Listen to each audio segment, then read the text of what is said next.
오늘의 말씀은 요한복음 20장 15절에서 16절 말씀입니다. 예수께서 이르시되 여자여 어찌하여 울며 누구를 찾느냐 하시니 마리아는 그가 동산지기인 줄 알고 이르되 주여 당신이 옮겼거든 어디 두었는지 내게 이르소서 그리하면 내가 가져가리이다. 예수께서 마리아야 하시거늘 마리아가 돌이켜 히브리 말로 라보니 하니 이는 선생님이라는 말이라. 아멘. 요즘 시중에 베스트셀러로 소개되는 책 중에 하나가 존중 육아의 기적이라는 책입니다. 김선녀라고 하는 분이 이분은 한 유치원 원장님이신데 이 책을 쓰신 분입니다. 35년째 어린 아이들을 가르치는 유아교육의 베테랑이시고 자기 딸을 미스 코리아로 키운 어머니로도 유명하신 분입니다. 이분에게 어떤 이런 질문을 했습니다. 많고 많은 직업 중에 왜 하필 유아교육 전문가가 되셨습니까? 그랬더니 그 이유는 자기 어릴 적 자기 인생에 지대한 영향을 주셨던 분이 할머니였는데 그 할머니와 헤어진 다음에 아빠, 엄마가 사이가 좋지 않아서 자기가 상처를 입은 경험들이 있었다. 할머니에겐 좋은 추억이 있었고 또 부모님들에게는 조금 아픈 추억이 있었던 자신의 인생을 돌아보면서 어릴 적 누구를 만나느냐에 따라서 그 사람의 말과 행동이 바뀔 수 있다는 것을 경험했기에 어린 아이들에게 좋은 만남이 필요한 것을 부모들에게 가르치고 아이들에게도 그런 사람이 되어야 되겠다. 그래서 자기는 교육 전문가가 되었다. 이렇게 얘기를 했습니다. 인간이 누구를 만나느냐에 따라서 말이 달라지고 생각이 달라집니다. 예를 들어서 내가 좋아하고 평상시에 긍정적으로 생각하는 그런 사람을 만나면 말이 존중의 언어, 긍정의 언어, 그리고 고운 말을 해요. 또 생각도 그 사람에 대해서 좋은 생각을 하죠. 그러나 내가 평상시에 미워하는 사람 또는 부정적으로 생각하는 사람을 만나 대화하면 말이 거칠어지고 그 대화 내용도 상당히 비관적이고 부정적이고 생각도 그렇게 하지요. 그래서 누구를 만나느냐에 따라서 우리의 말도 달라지고 우리의 생각도 달라집니다. 그래서 만남은 대단히 중요한 거예요. 우리가 하나님을 아버지라고 부르는데 여러분 하나님을 어떻게 만나셨습니까? 어떤 분은 내가 과거에 한번 어렴풋이 만난 하나님을 가지고 평생 몇십 년 동안 그 하나님을 과거에 오래전에 만난 한 번의 경험을 가지고 지금 그 하나님을 만나고 있는 분이 있어요. 또 어떤 분은 솔직히 나는 하나님을 직접 만난 적이 없고 목사님이 만난 하나님을 듣다 보니 또 누군가 내 옆에 다른 사람들이 만난 하나님 얘기를 듣다 보니 아, 하나님이 그런 분이구나. 내가 직접 만난 하나님이 아니라 누군가가 만난 이야기를 통해서 하나님 이야기를 듣다 보니 직접 내가 경험한 하나님이 아닌 간접적인 경험. 그러니까 나는 사실 솔직히 하나님을 만난 적이 없는 거죠, 그 사람은. 그런데 어떤 사람은 날마다 하나님을 만나는 사람이 있어요. 자기가 큐티하면서 또는 말씀을 묵상하면서 예배자가 되어서 무시로 하나님을 계속 날마다 만나는 하나님. 어제 만났던 하나님 오늘 만나면 또 새롭고 그 하나님에 대한 늘 감사와 하나님에 대한 환희와 찬송이 있는 사람. 그러면 과거 한 번 만난 사람 또 남을 통해서 만나는 하나님 그리고 내가 오늘도 만나는 하나님 각각 이분들이 하나님과 대화할 때 어떤 대화를 나눌까요? 다르죠. 날마다 오늘도 하나님을 긍정으로 만나는 사람의 언어는 하나님 앞에 기도할 때도 긍정의 기도, 희망의 기도, 소망의 기도를 하겠지만 내가 하나님을 만난 적이 없는 사람은 확신에 찬 기도를 못해요. 남이 만난 하나님의 그 이야기를 통해서 하나님과 대화하면 돌아가는 하나님의 이야기를 할 수밖에 없어요. 그래서 우리가 하나님을 어떻게 만나느냐? 나와 상관이 없는 분으로 만나는 하나님은 결국 그리스도인의 기도를 제한하게 만든다는 거예요. 오늘 부활주일입니다. 우리는 부활하신 예수님을 어떻게 만나고 있는가? 어떤 부활의 주님으로 만나야 되는가? 요한복음 20장을 통해서 우리가 이 부활의 주님을 어떻게 만나느냐가 우리의 삶과 기도가 달라진다. 자, 오늘 이야기는 이런 겁니다. 예수님께서 목요일 저녁에 잡히시죠. 예수님께서 목요일 밤에 잡히세요.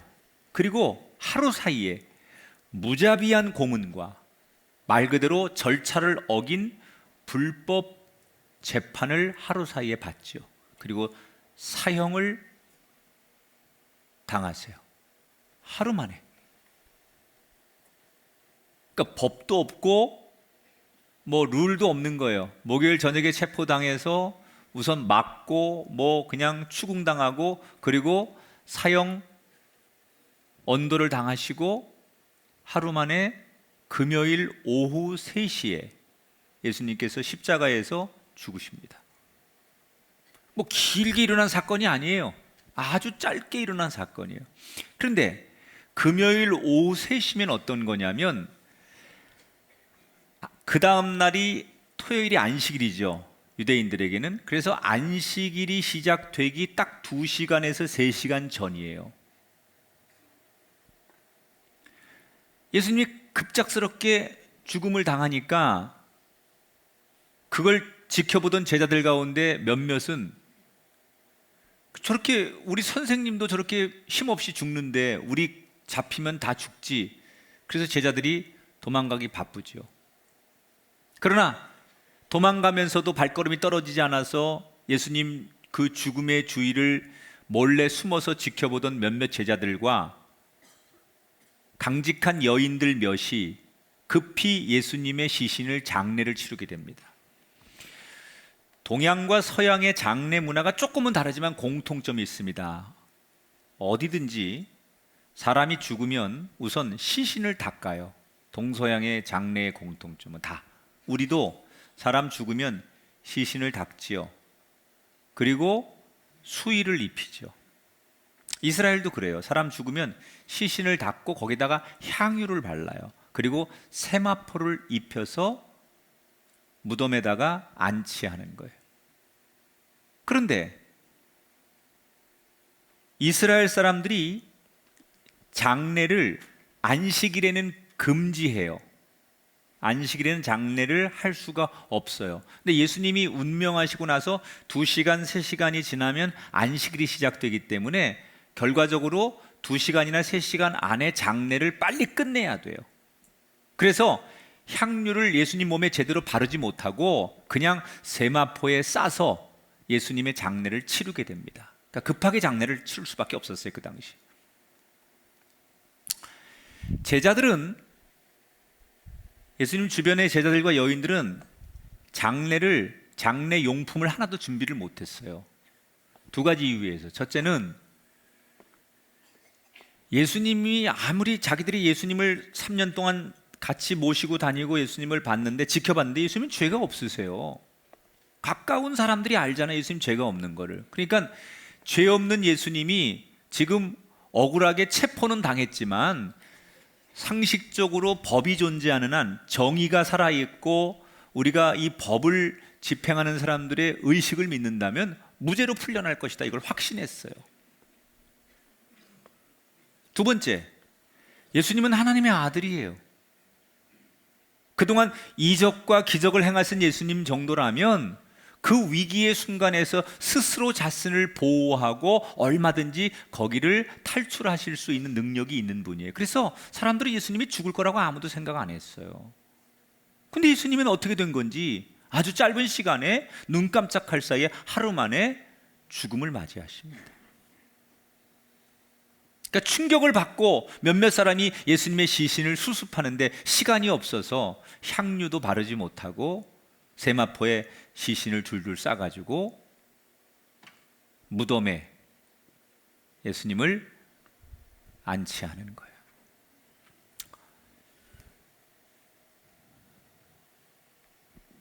그리고 안식일이 시작돼요.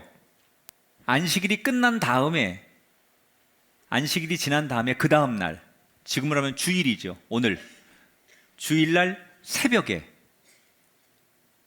막달라 마리아와 야고보의 어머니 마리아가 몇몇 여인들과 함께 예수님의 시신에 향유도 바르지 못해서 세마포에 둘둘 싸서 갖다 놓은 그 예수님의 시신을 지금이라도 향유라도 발라드리자. 마지막 가시는 그 예수님의 몸에 우리가 후회 없이 향유라도 발라드리자. 그래서 예수님 무덤을 찾아갑니다.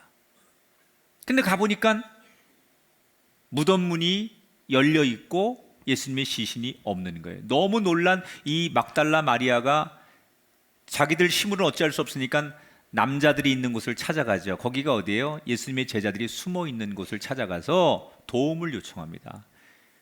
예수님의 시신이 없어졌다. 그때만 해도 막달라 마리아나 제자들은 예수님이 살아났을 거라고는 꿈에도 생각을 못하고 누가 예수님의 시신을 옮겨놨거나 훔쳐갔을 것이다, 이렇게 생각을 합니다. 그래서 베드로와 요한이 막달라 마리아를 얘기를 듣고 무덤에 찾아와서 아무리 안과 밖을 찾아봐도 예수님의 시신이 온데간데 없으니까 당황하기 시작해요. 막달라 마리아가 주저앉아서 울기 시작합니다. 그때 마리아가 선생님, 선생님 그러면서 눈물을 흘리면서 통곡하는데 그 울음의 의미는 뭘까요? 후회죠, 후회. 이 막달라 마리아는 누구냐면 과거에 7 귀신이 들려서 예수님께서 고쳐주신 여인이에요. 그래서 예수님 아니었으면 자기는 평생 정신 이상자로 길거리를 배회하고 정말 개만도 못한 인생을 살 사람인데 예수님 만나서 고침받고 새 인생이 되어서 자신의 인생을 예수님께 평생 헌신하기로 마음먹고 예수님을 쫓아다니면서 선교했던, 헌신했던 여인이 막달라 마리아예요. 그런데 존경하는 예수님이 갑자기 숨을 거두시니까 이 막달라 마리아가 충격을 받고 지금 그 예수님의 시신을 지켜드리지 못한 것에 대해서 후회가 되는 거예요. 죽음까지는 자기가 어떻게 할 수 없지만 그 예수님이 죽은 다음에 장례도 정상적으로 치르지 못하고 시신마저도 지켜드리지 못한 것에 대해서 후회가 되는 거예요. 안식일을 어기는 한이 있어도 그러면 그날 예수님 몸에다가 향유를 발라드리고 시간이 좀 걸리더라도 내가 율법을 어기더라도 그렇게 해야 되는 거 아니었을까? 그리고 이럴 줄 알았으면 내가 밤새도록 무덤을 지켜서라도 예수님의 시신을 끝까지 내가 지키는 그 일을 해야 되는 건 아니었을까? 이런 후회가 밀려오는 거죠. 그래서 펑펑 우는 거예요. 얼마나 슬피 우는지 뒤에서 누가 마리아에게 무슨 일이냐고 물었어요. 그런데 마리아가 쳐다보지도 않고 그냥 한마디 울면서 흐느끼면서 이 얘기하죠. 선생님, 혹시 우리 예수님 시신이 어디 있는지 아세요? 이러고 쳐다보지도 않고 이렇게 울면서 얘기하는 거예요.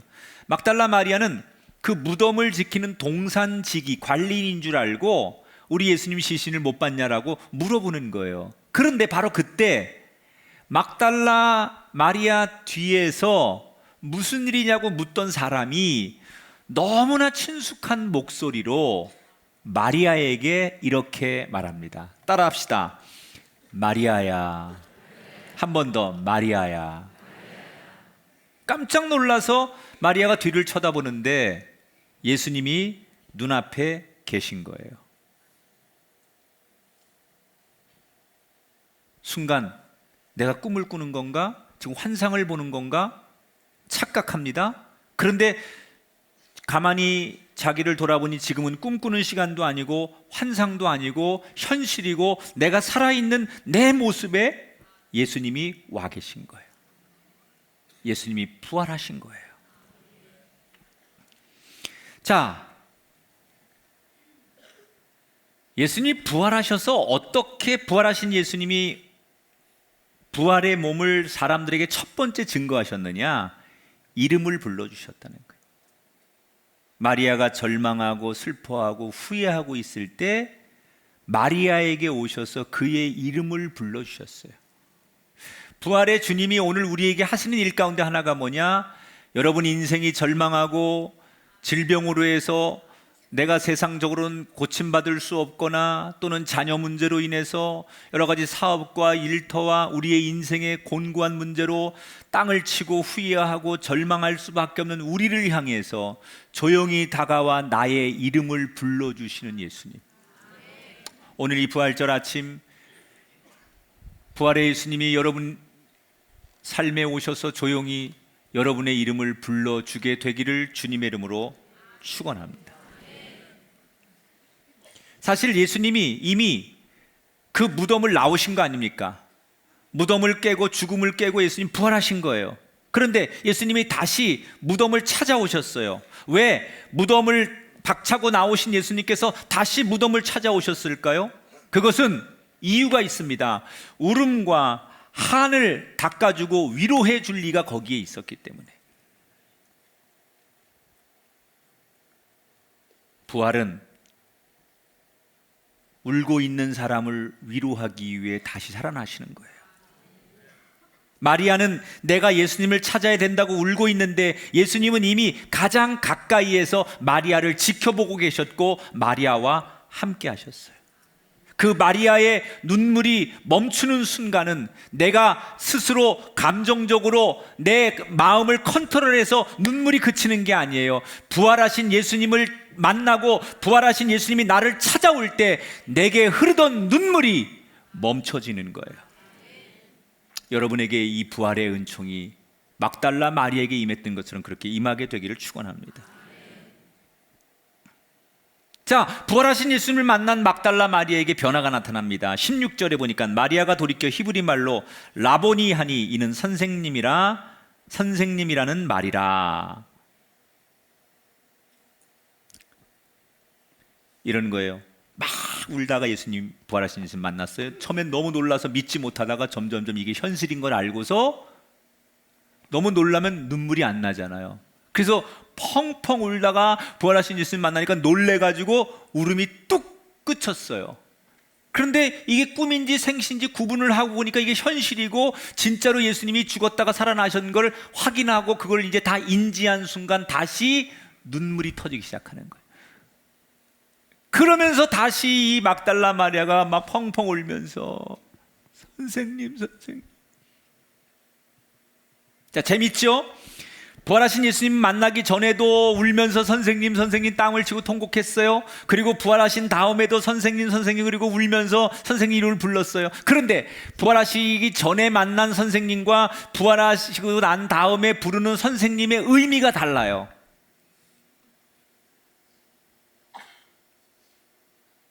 여러분 이렇게 예를 들어 볼게요. 만약에 여러분의 엄마가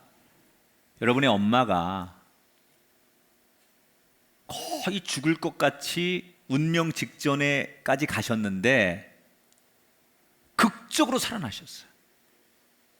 그래서 다 이제는 우리 엄마가 눈을 못 뜨고 세상을 떠나시나 보다 그리고 조마조마하고 있는데 엄마가 극적으로 살아났어요. 살아나서 내 이름을 부르는 거예요. 그때 여러분이 펑펑 울면서 엄마 이러죠. 그 엄마가 죽기 직전에도 엄마 눈 좀 떠봐 그럴 거 아니에요. 그런데 엄마가 살아나서 내 이름을 부를 때 또 엄마 불러요. 근데 그 앞에 엄마와 뒤에 엄마가 의미가 다르다는 거예요. 뒤에 엄마라는 의미는 뭐예요? 우선 엄마 이렇게 살아나서 고마워. 앞으로 내가 잘할게. 나 열심히 살게. 그런 의미야. 마리아도 같은 심정이에요. 선생님 그리고 다시 울기 시작했다는 것은 살아나 주셔서 고맙습니다. 다시는 내가 후회될 인생 살지 않고 내가 정말 선생님 내가 살아생전에 잘 섬기고 헌신하고 내가 후회되지 않도록 살겠습니다. 그런 의미를 담는 거예요. 지금 마리아와 예수님의 대화가 부활절에 부활의 주님을 만나기 전과 만난 후가 바뀝니다. 마리아가 무덤에 갈 때만 해도 이미 예수님을 부를 때 그가 불렀던 예수님의 의미는 후회하고 절망하는 이름이었어요. 아이고, 예수님 불쌍해서 어떡하시나, 장가도 못 가고 뭐 이러면서, 아이고 우리 예수님 불쌍해서 어떡해나, 시신의 향유도 못 발라드리고 막 이러면서 이제 뭐 정말 절망하고 뭐 후회하고 그리고 낙심하고 미래가 없는 그런 마음으로 예수님을 부르는 거 아니에요. 근데 부활한 다음에 불렀던 예수님의 이름은 뭐예요? 소망의 이름이에요. 희망의 이름이에요. 긍정의 이름이에요. 왜 우리가 부활의 주님을 만나야 되느냐? 부활의 주님을 만나면 우리의 기도가 달라져요. 부활을 경험하지 않고 부활의 예수님을 만나지 않고 우리가 예수님의 이름을 부르는 것은 우리가 이 마리아가 불렀던 절망의 언어, 인간이 가지고 있는 욕망의 언어, 그런 기도를 못 벗어나요. 우리가 예수님을 불러 기도하지만 진짜 부활을 경험하지 않고 기도하는 사람의 그 예수님을 부르는 기도 속에는 내 욕망과 내 한계와 인간의 집념과 인간의 소원을 벗어나지 못해요. 그런데 진짜 인격적으로 부활의 주님을 경험하고 부활의 신앙과 부활의 체험을 한 다음에 예수님을 부르며 기도하면 그때의 기도는 나의 욕망의 기도가 아니라 주님의 영광을 위한 기도, 하나님의 뜻을 구하는 기도로 우리의 언어가 바뀌기 시작한다는 거예요. 2019년 새해를 맞이해서 모두가 들떠 있었던 1월 1일, 올해 1월 1일 오전에 저 러시아 서쪽에 있는 한 10층 아파트가 가스 폭발로 붕괴되었어요. 이때 37명이 사망을 하지요. 완전히 건물 하나가 주저앉고 사람들이 다 죽었을 때 구조대원들이 그 현장에서 혹시 생존자를 위해서 구조를 합니다. 그런데 이 구조대원들이 처음에는 생존자가 있을까 하고 막 건물을 파헤치고 구조를 하는데 사건 현장이 너무나 처참하고 사고 현장이 아무리 봐도 사람이 생존해 있을 것 같지 않아요. 그래서 수색을 하다 말고 어느 시간이 지나니까 구조대원들이 말은 안 하지만 각자 마음속에 이미 다 포기하는 거예요. 아, 생존자가 없겠구나. 우리가 이렇게 열심히 생존자를 찾는 게 별 의미가 없겠구나. 그리고 구조대원들조차도 하나 둘씩 포기를 하는 그때 저 멀리서 아주 가느다란 울음소리 하나가 들리기 시작해요. 그때 사람들이, 구조대원들이 일제히 울음소리가 들리는 그곳을 가서 건물 잔해를 파헤칠 때 생후 11개월 된 아기가 이렇게 이불에 쌓인 채, 지금 화면에 나오죠? 사고가 있은 지 35시간 만에 극적으로 한 생존자 11개월 된 아기를 구하게 돼요. 근데 이게 기적이 35시간 동안 아기가 그렇게 방치되어 있었는데 그때 날씨가 영하 17도에서 18도였어요. 그래서 정말 그 어린 생명을 딱 구출했을 때 그 소식이 구조대원들 모두에게 전해지는 순간 구조대원들의 마음가짐과 서로 대화가 달라지기 시작하는 거예요. 이 아이를 만나기 전까지는 서로가 뭐라고 얘기를 하느냐, 묵시적으로 야, 우리가 아무리 애써봤자 이런 사고에선 생존자를 구할 수가 없을 거야, 이러고 다 절망하는 대화, 포기하는 대화, 부정적인 대화를 했었는데 그 한 어린 아이, 11개월 된 아기를 딱 구출하는 순간 대원들끼리 뭐라고 얘기를 하느냐, 우리의 생명이 숨이 붙어 있는 한 한 생명까지라도 구해보자. 그래서 힘을 내서 이 구조대원들이 생존자를 찾기 시작하는 거예요. 여러분, 조그만 아기 하나가 살아있는 것을 보고도 대화가 달라지는데 죽음을 이기신 하나님이 살아계신 것을 믿는다면 우리의 말이 달라지지 않겠어요? 후회하는 말, 한탄하는 말, 슬퍼하는 말, 이런 말로 주로 얘기하고 그런 생각으로 붙들려 있던 우리가 진짜로 부활의 주님을 만나는 순간 우리의 언어와 우리의 생각과 우리의 대화가 달라지게 될 줄 믿습니다. 여러분, 혹시 과거에 대한 후회와 한탄, 이런 것으로 괴로워하는 분이 계시다면 오늘 이 부활주일에 부활하신 주님을 만나서 한탄과 절망과 증오와 미움과 분노의 언어가 사랑과 희망과 긍정과 소망의 언어로 바뀌어지게 되시기를 주의 이름으로 축원합니다. 그래서 부활의 주님을 만나야 돼요. 부활의 주님을 만나면 우리 기도가 달라져요. 언어가 달라지는 거예요. 하나님과 나 사이의 대화가 기도라고 그랬잖아요. 근데 부활의 주님을 만나기 전에는 그 언어가 인간의 언어, 욕망의 언어, 나를 벗어나지 않는 언어로 하나님 앞에 기도하는 거예요. 하나님이라고 불러 기도하죠. 그러나 부활의 주님을 경험하지 않고 하는 기도는 늘 그런 언어밖에 우리가 안 나온다는 거예요. 그런데 진짜로 부활의 주님을 그날 만나고 나면 그 기도의 내용이, 하나님을 부르는 언어가 달라지기 시작해요. 생각이 달라지고. 할렐루야. 그래서 부활의 주님을 기독교인들은 경험해야 되는 거예요. 부활주일은 이벤트가 아니에요. 이게 나와 상관이 없는 절기라면 우리가 드리는 기도가 온전한 기도가 못 되는 거예요. 자, 이 막달라 마리아가 기가 막힌 걸 제일 먼저 경험한 거 아니에요? 첫 증인이에요, 부활의 증인. 그래서 너무 기뻐서 막달라 마리아가 예수님이 제자들이 있는 곳으로 달려가서 흥분된 목소리로 자기의 경험을 이야기하죠. 예수님 살아나셨다고. 그때 제자들이 이 소식을 듣고 반응이 주로 지금 여러분 같았어요. 냉랭해가지고 뭐 그냥 그런가 보다. 그리고 그냥 눈만 껌뻑껌뻑거리고 아무도 이 막달라 마리아 얘기를 공감해 주거나 믿어주지 않았어요. 심지어 의심의 눈으로 보는 거예요.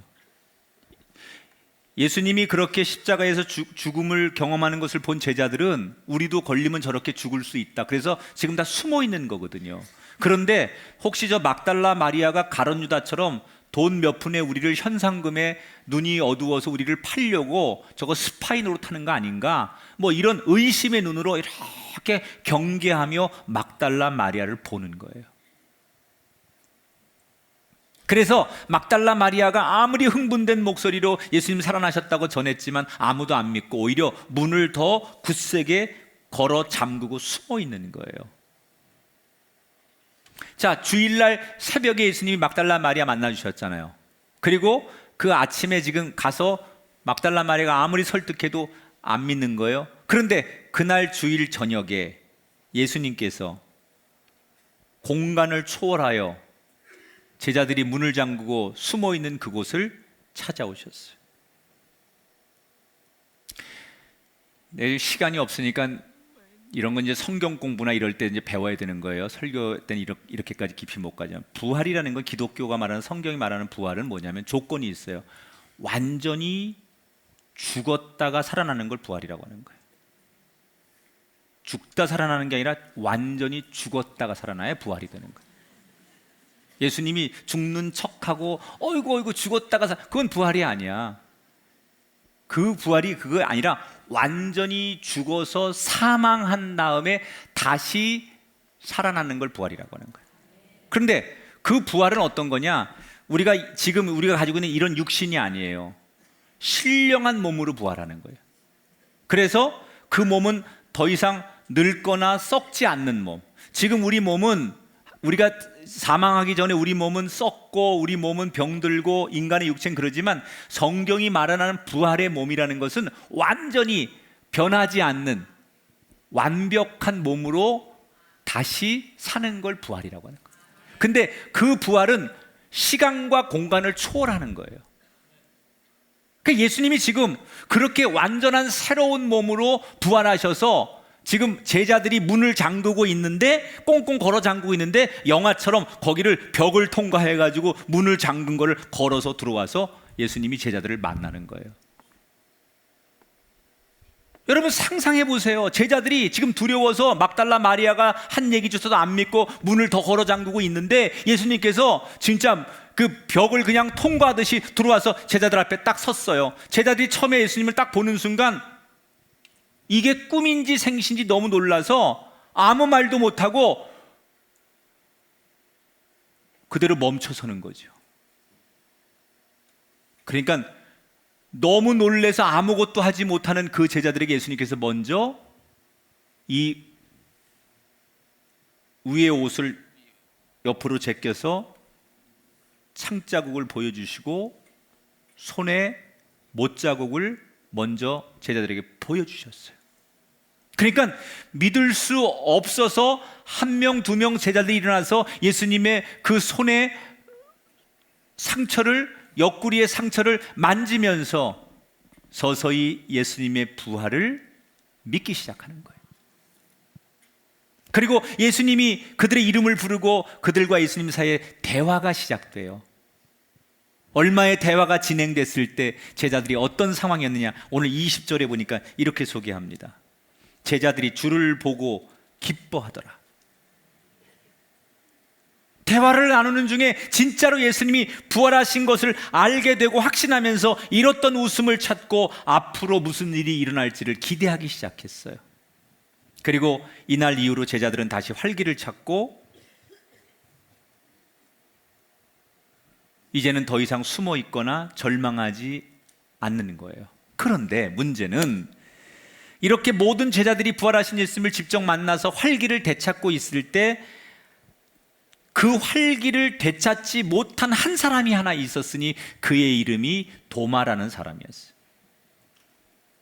이 도마는 막달라 마리아가 새벽에 예수님 무덤에 제일 먼저 가서 예수님 시신이 없어진 걸 알고 제자들에게 와서 도움을 요청했을 때 제자들이 다 뿔뿔이 흩어서 숨어 있다가 자기 선생님 리더였던 예수님의 시신이 없어졌다는 얘기를 듣고 이 상황을 논의하기 위해서 저녁에 제자들이 다 모입니다. 비상 모임을 갖는 거예요. 그때 다른 제자들은 다 왔는데 도마만 안 왔어요. 연락을 못 받아서 안 온 게 아니라 일부러 안 온 거예요. 도마는 어떤 사람이냐? 굉장히 스마트한 사람이에요. 똑똑합니다. 제일 똑똑했어요, 그 가운데. 현실주의자. 그래서 아주 수가 많아요. 벌써 머리가 좋으니까 계산하는 거야. 지금 예수님이 죽고 난 다음에 나머지 잔당들을 잡기 위해서 혈안이 돼 있는데 우리가 다 숨어 있는데, 그래서 흩어져 숨어 있는데, 야 지금 예수님 시신이 없어졌으니까 모여봐. 그래서 다 모이는데 한꺼번에 모여가지고 붙들리면 완전히 다 잡히는 거 아니에요. 그러니까 의심을 하는 거예요, 도마가. 야 이거는 뭔가 좀 깨림칙하다, 냄새가 난다, 이거 함정일 수도 있겠다. 미련하게 다 모이면 안 돼. 거기 갔다가 잘못되면 다 한꺼번에 붙들리는 거니까 그 모임이 어떤 모임일지 내가 한 발짝 뒤에서 나중에 소식 듣자. 그리고 일부러 안 간 거예요. 꼭 여러분 같잖아. 응? 이게 똑똑한 줄 알아. 이게 사람들은 그 곤란하고 그런 자리에 안 가고 뭔가 결단해야 되고 희생해야 되는 자리에 빠지면 내가 처신을 잘해서 처세를 잘해서 나는 그런 짐 안 진다고 그렇게 말하는 사람들, 이걸 가리켜서 헛똑똑이라고 하는 거예요. 그래서 도마가 거기 안 갔단 말이에요. 그런데 그날 저녁에 그렇게 제자들이 모이는 곳에 예수님이 부활의 몸으로 오셨잖아요. 그 도마만 부활의 예수님을 못 만난 거예요. 자, 나중에 이제 제자들이 도마를 만나가지고 예수님이 찾아오신 얘기, 부활한 얘기를 생생하게 얘기를 해도 도마가 뭐라 그러냐? 니들 다 짰지? 니들 다 말 맞춘 거지? 나 하나를 바보 만들려고, 나를 설득하려고 너희들끼리 다 이렇게 말 맞춰가지고 지금 나한테 그렇게 얘기하는 거지. 그러면서 도마가 완강하게 저항합니다. 나는 내 눈으로, 내 손으로 직접 보고 만지지 않는 한 믿을 수가 없어. 그런데 부활하신 예수님이 주일날 저녁에 제자들을 만나주고서 이틀이 지나고 3일이 지나고 4일이 지나고 5일이 지나고 6일, 7일이 지나도록 예수님이 제자들을 안 만나주세요. 그래서 도마가 뭐라 그러냐? 봐, 니들이 말한 게 얼마나 거짓이고 니들이 말한 게 얼마나 니들끼리 말 맞춘 얘기인지 증거잖아. 주일 저녁에 부활하신 예수님이 너희들 만나주셨다면 오늘쯤은 오셔야 되잖아. 그런데 며칠을 기다렸는데도 예수님 안 오시잖아. 그러니까 부활은 거짓이야, 너희들이 거짓이야. 그리고 막 몰아붙이는 거예요. 그러니까 이 제자들이 점점점 주눅이 드는 거예요. 그런데 부활하신 8일째가 되는 날, 예수님께서 다시 찾아오세요.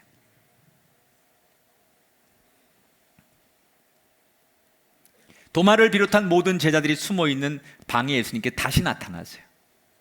그리고 이번에 도마의 이름을 부르며, 도마야, 너 힘들었지? 그러며 도마의 손을 덥석 잡으시더니 당신의 옆구리에 창자국을 만지게 하시고 자기 손에, 양손에 못자국을 도마의 손으로 직접 만지도록 하셨어요. 경황이 없어서 예수님이 이끄는 대로 그 예수님의 몸을 직접 만지고 이 상황을 체험한 도마가 조금 시간이 지나면서 그 자리에 덜썩 주저앉아 그가 진심으로 예수님께 고백하는 내용이 28절에 나와요. 도마가 대답하여 이르되 나의 주님이시요 나의 하나님이시니이다. 비로소 도마도 예수님의 부활을 믿게 되어서 12제자 가운데 가룟 유다를 빼놓고 11명의 제자가 예수님 부활을 만나게 되는 거예요. 부활하신 예수님을 만난 제자들은 어떻게 변합니까? 부활의 예수님을 만나기 전까지는 세상 권력이 두려웠어요. 하나님이 살아계신 걸 의심했어요. 그런데 부활하신 예수님을 만나자 이제는 예수님이면 된다는 확신이 생겼고, 앞으로 어떤 좋은 일이 일어나고 앞으로 살아갈 일에 대한 희망과 기대감이 생겼어요. 그들의 언어가 바뀌었어요. 부활하신 예수님을 만나기 전에는 죽은 예수님을 목격했을 때는 푸념하고 절망하고 서로 탓하고 가슴을 질책하고 그리고 세상에 대해서 원망하고 희망이 없는 대화를 했어요. 그리고 자기들끼리만 주고받는 대화였어요. 그런데 부활하신 예수님을 만나고 나서 그들의 언어가 바뀌었어요. 소망의 언어로, 긍정의 언어로, 사랑의 언어로, 희망의 언어로, 그리고 인간끼리 주고받는 언어가 아니라 주님과 나 사이의 언어로 바뀌었어요. 부활하신 예수님을 만나기 전까지는 사람들이 100명이 모이든 1000명이 모이든 사람끼리 나누는 대화, 사람끼리 모여서 상의하고 사람끼리 모여서 회의하는, 주고받는 대화는 인간의 언어예요. 그 언어가 하나님을 향할 때 그게 기도가 되는 거예요.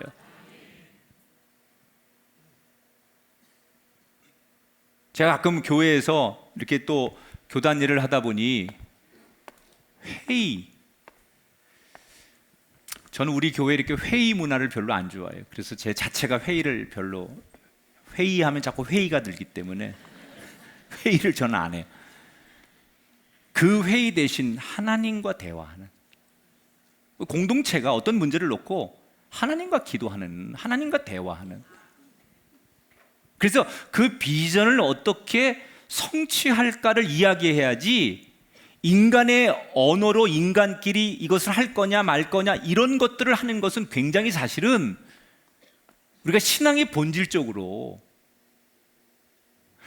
부활하신 예수님 만나기 전까지는 자기들끼리 대화하는 거야. 야, 뭐 너 괜찮지? 별일 없지? 야, 우리는 어떻게 되냐? 앞으로 어디가 살아야 되냐? 뭐 해야 되냐? 야, 바깥의 분위기 어떠냐? 누구는 어떠냐? 뭐 이런 언어밖에 안 썼어요. 그런데 부활의 주님을 만난 다음에 그들의 언어가 어떻게 바뀌어요? 주님과 언어로 바뀌는 거예요. 하나님과 언어로 바뀌는 거예요. 그 언어 전체는 사람을 살리는 언어, 영광을 돌리는 언어, 긍정의 언어, 희망의 언어, 모두가 소망을 갖는 언어로 바뀌었다는 거예요. 이때부터 제자들이 더 이상 숨어 있지 않고 세상 밖으로 나가서 전도하고 목숨까지 내놓는 용감한 사람이 되어서 예루살렘 교회가 만들어지는 거예요. 이게 다 뭐 때문에 그래요? 부활하신 예수님을 만났기 때문에. 여러분, 우리가 지금 살면서 요즘 현대인들이 제일 많이 쓰는 말이 뭘 것 같아요? 아, 행복해. 아, 고마워. 사랑해. 택도 없는 소리 하지 마세요. 우리가 제일 많이 쓰는 언어들은 솔직히 미치겠다, 힘들다, 죽고 싶다, 이 언어가 훨씬 많다는 거죠. 오늘 우리의 언어 가운데 긍정의 언어보다 부정의 언어가 훨씬 많다. 미칠 것 같아. 진짜 다 포기하고 싶어. 힘들어 죽겠어.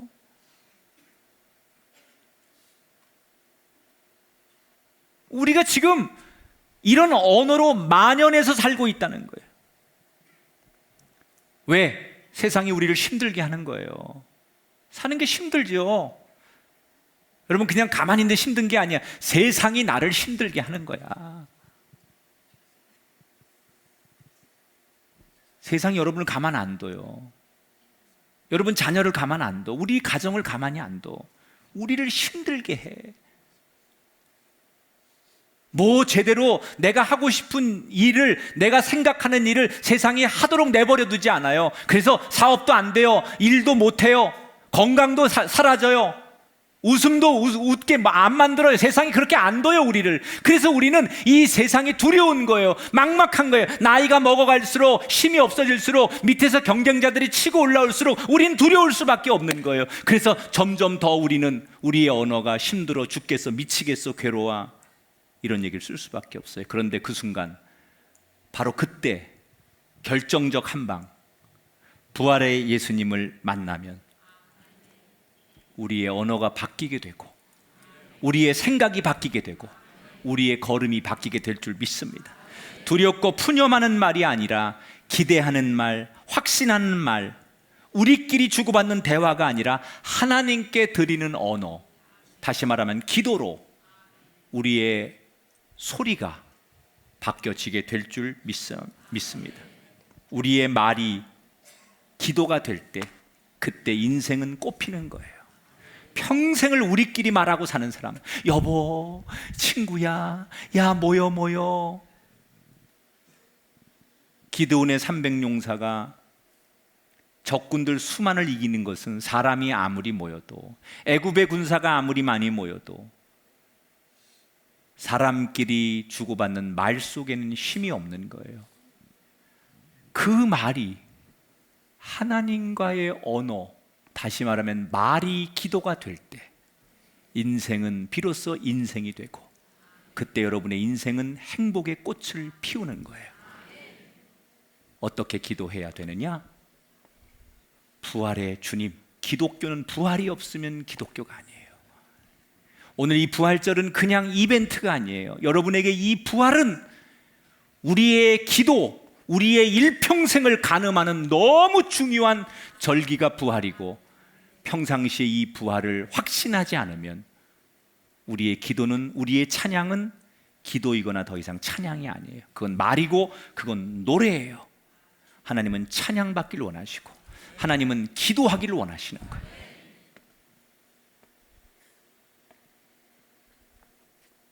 결론을 내요. 내가 잘해서 부활을 경험하는 게 아니에요. 막달라 마리아에게 등 뒤에 찾아오신 부활의 예수님, 제자들에게 꽁꽁 문을 걸어 잠그고 숨어서 더 이상 만날 생각 없는 제자들에게 찾아오신 예수님, 최악의 밑바닥에 가장 처참하고 참혹한 그 자리에 찾아오신 부활의 예수님, 그것이 오늘 이 부활절을 맞는 우리들에게 주는 은총이에요. Everybody say, ho! Everybody say. 아멘. 그 기쁨을 우리 주님께 가장 큰 함성과 박수 올려드리며 찬양하겠습니다. 할렐루야. Okay, it's last. Ho, ho, ho. Come on. All ready? 1, 2, 3, hit me. 찬양을 준비된 사람 손 머리 위로. hands up, put your hands up, put your hands up.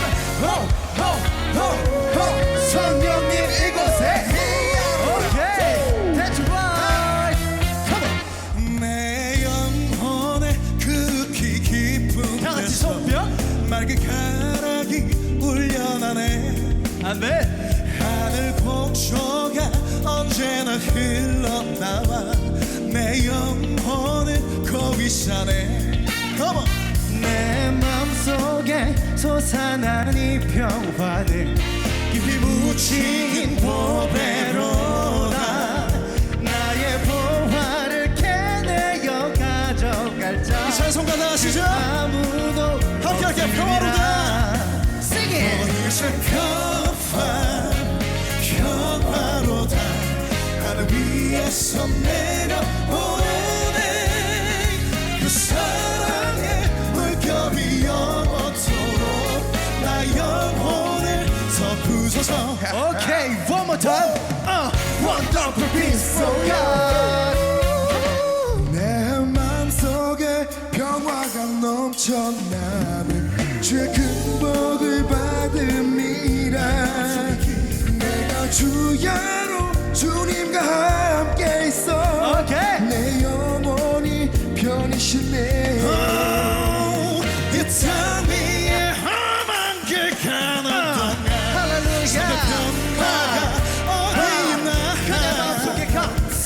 우리 모두 다 예수를 친구 삼아. 아멘. 자, 이 찬양 아시면 다시 불러볼게요. One, two, three, one more here. Say. 평화로다. 평화로다. 할렐루야. 위에서 내려오네.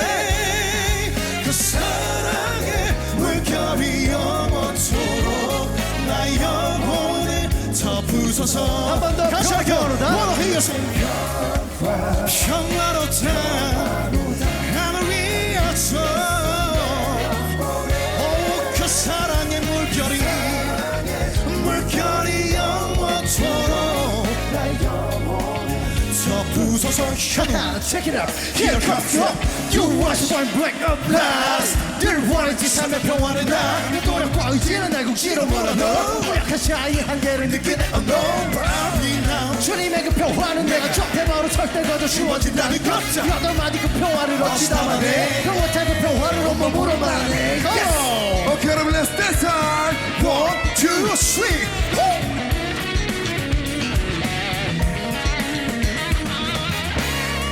부활의 기쁨을 춤으로 노래합니다.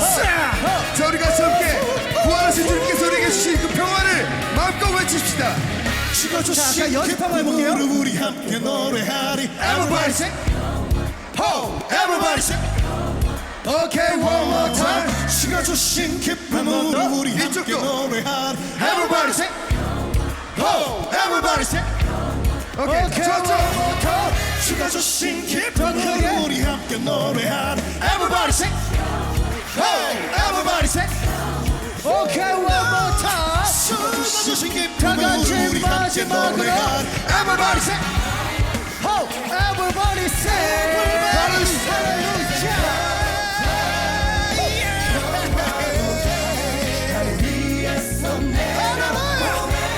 그 사랑의 물결이 영원토록 나 영혼을 자, 우리 마지막으로 다 같이 선물의 박수. 할렐루야. That's right. 그 사랑의 물결이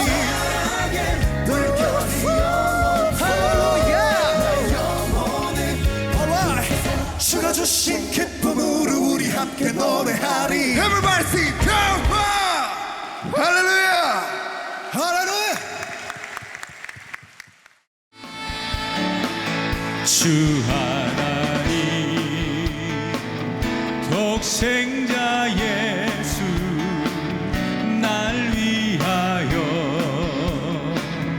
오시었네. 내 모든 죄 다 사하시고 죽음에서 부활하신 나의 구세주 살아계신 살아계신 주 나의 참된 소망 걱정 근심 전혀 없네 사랑의 주 내 갈 길 인도하니 내 모든 삶의 기쁨 늘 충만 주 안에서 거듭난 주 안에서 거듭난 생명 도우시는 주의 사랑 참 기쁨과 확신 가지고 예수님의 도우심을 믿으며 큰 목소리로 살아계신 주 나의 참된 소망 걱정 근심 전혀 없네 사랑의 주 내 갈 길 인도하니 내 모든 삶의 기쁨 늘 충만 그 언젠가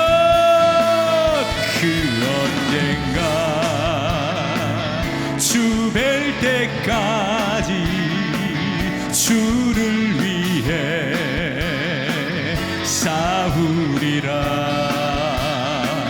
승리의 길 멀고 험해도 주님께서 나의 앞길 지켜주 큰 목소리로 고백하십니다.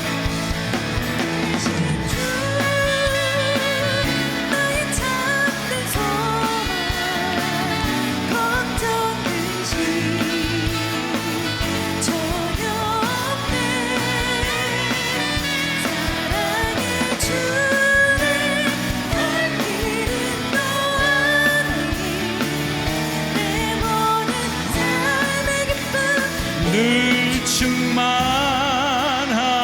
충만하네 살아계신 주님께 영광의 박수 올려드립니다. 할렐루야.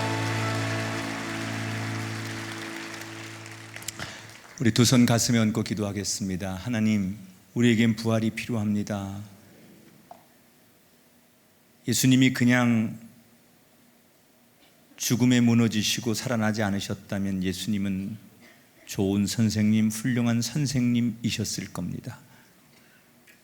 그러나 예수님은 다시 살아나셨고 우리들에게 그 첫 열매가 되어 주셨습니다. 그래서 예수님 우리에게 구세주가 되시고 구원자가 되십니다. 누구든지 그 예수 이름을 부르는 자마다 영생을 얻고 멸망치 않게 하시겠다고 약속하신 그것들이 우리 모두가 믿어지게 하시고 성취되게 하옵소서. 특별히 울며 절망하고 낙심하고 모든 것을 포기한 마리아에게 먼저 찾아오셔서 그의 인생의 소망과 새로운 꿈을 주신 부활의 예수님, 오늘 그 사람이 여기 있사오니 그에게 찾아오시고 그에게 말씀하시고 그의 이름을 불러주시고 그를 어루만져 주옵소서. 이 땅에 주님 어루만지고 부활의 주님을 만나야 될 사람들이 많이 있습니다. 그런 가정들, 그런 슬픔과 절망에 놓인 사람들이 많이 있습니다. 주여, 그곳에 오시옵소서. 그곳에 오시옵소서. 우리가 오늘 하나님 앞에 마음과 뜻과 정성을 다하여 부활의 예배를 드립니다. 오늘처럼 예배하게 하시고 오늘처럼 고백하게 하시고 오늘처럼 사는 부활의 증인들 되게 하여 주옵소서. 우리가 드린 귀한 예물과 찬송 받아주시고 한없는 복을 우리의 손길과 인생과 자녀들 가운데 허락하셔서 우리의 걱정을 넘어서는 주의 예비하심이 있게 하여 주옵소서. 이제는 성부와 성자와 성령 삼위일체 하나님께서 연약한 성도들, 병들고 상한 심령들, 그리고 아프고 상처나고 미움과 갈라진 우리의 인생 가운데 회복의 부활의 은총으로 영원까지 함께하기를 축원하옵나이다. 아멘.